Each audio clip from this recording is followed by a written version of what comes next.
Hey! Bienvenue à cette première vidéo. Aujourd'hui, je vais vous parler un petit peu du quotidien. On est le 2 janvier, on est entre Noël puis jour de l'an, j'ai un party ce soir, mais c'est pas grave, il faut s'occuper des animaux, il faut faire le quotidien pareil. Donc, qu'est-ce qu'on fait au quotidien? On va nourrir en fait les alpagas au moins 2 fois par jour.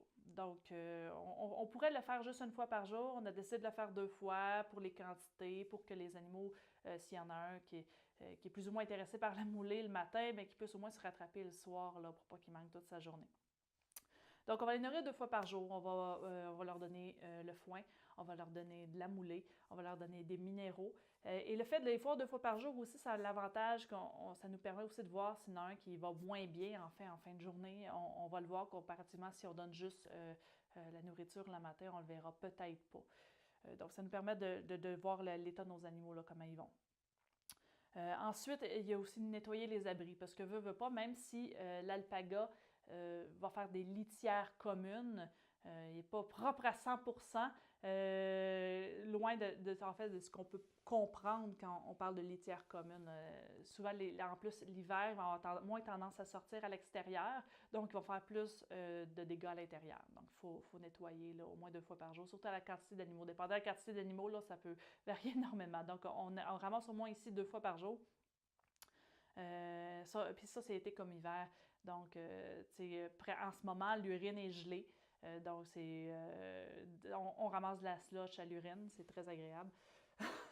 Donc, c'est ça. Donc, on va faire ça 2 fois par jour. En plus de ça, on fait au quotidien. On va peser pas au quotidien, en fait, plus une fois par mois, on va peser les animaux. Pourquoi on pèse les animaux, en fait? Parce que le fait de les peser, de voir une perte de poids, par exemple, va nous donner un indice qu'un animal peut moins bien aller. On va regarder aussi l'état de chair pour voir s'il mange comme il faut. Toutes ces données-là, en fait, nous servent à établir un degré de santé pour nos animaux. Il faut comprendre que dans l'élevage d'alpagas, les alpagas ne mangent pas séparément dans des box. Donc, on ne peut pas gérer la quantité exacte de nourriture qu'ils vont manger. Ils mangent en groupe, en petits groupes. Donc, s'il y en a un qui est plus vorace qu'un autre, il va avoir tendance à pousser les autres, il va manger plus, puis l'autre va manger moins. En faisant les états de chair, la prise de poids, on va voir s'il y en a un qui a moins bien mangé ou s'il y a des risques qu'il soit malade. Donc, c'est très, très important, cette prise de poids-là. Ça nous permet aussi en même temps de voir la qualité de nos animaux, de voir comment ils évoluent, puis d'avoir des grandes discussions sur l'avenir de notre entreprise. On s'entend que la plus belle période pour voir la qualité de la fibre, c'est juste avant la tonte.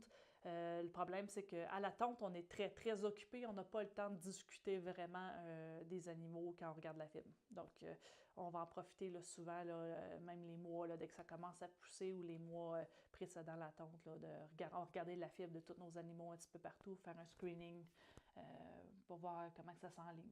Et les décisions qu'on va avoir à prendre pour l'année suivante, là, qui on accouple et tout ça. Donc, il faut comprendre, c'est ça, que c'est un quotidien. On fait ça été comme hiver.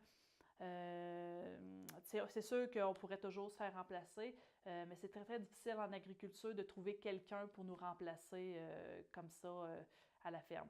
Ça, on y va souvent avec des amis, des fois, on va se faire remplacer par des voisins vite, vite, mais c'est très, très rare là, qu'on n'est pas là pour nos animaux. C'est sûr qu'en plus, l'alpaga, c'est moins bien connu. Donc, est-ce qu'un voisin, est-ce qu'un employé va voir un animal, reconnaître qu'il est malade, à moins qu'il passe beaucoup de temps là, à notre ferme, là, puis qu'il apprend avec nous là, comment ça fonctionne. C'est sûr qu'avoir un employé à temps plein, ça coûte beaucoup d'argent.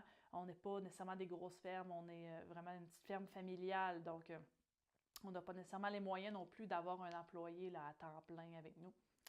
Donc, ça fait qu'on n'a pas vraiment de congé. On ne peut pas se dire qu'on part 2 semaines en vacances dans le sud pendant le temps des fêtes. On ne peut pas faire ça. Donc, on est toujours là matin et soir à la ferme au minimum. Donc, c'est pas mal ça, en fait, le quotidien. Il y en a qui vont être un petit peu déçus, qui vont penser qu'on passe nos journées avec les alpagas et tout ça, mais en fait, c'est faux. En fait, c'est faux. On va passer un petit peu de temps avec nos animaux tous les jours. On va vraiment les voir au quotidien. Là. On va choisir de passer un petit peu plus de temps avec nos animaux. Mais au quotidien, là, on fait beaucoup d'autres choses que du soin aux animaux. Donc, c'est à peu près ça.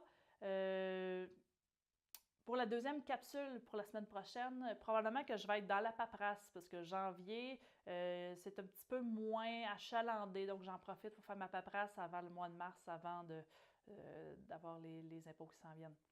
Donc, on se revoit la semaine prochaine. Si vous avez des questions, là, n'hésitez pas. Vous pouvez mettre des commentaires en dessous de la vidéo. Vous pouvez aimer ma chaîne YouTube pour pouvoir me suivre et voir les nouveaux vidéos arriver au bon moment. Donc, n'hésitez pas si vous avez des questions, si vous avez des commentaires sur les vidéos, ça va me faire plaisir. Je vais essayer de discuter de ce qui vous intéresse dans les prochaines vidéos. Au plaisir. Bye bye!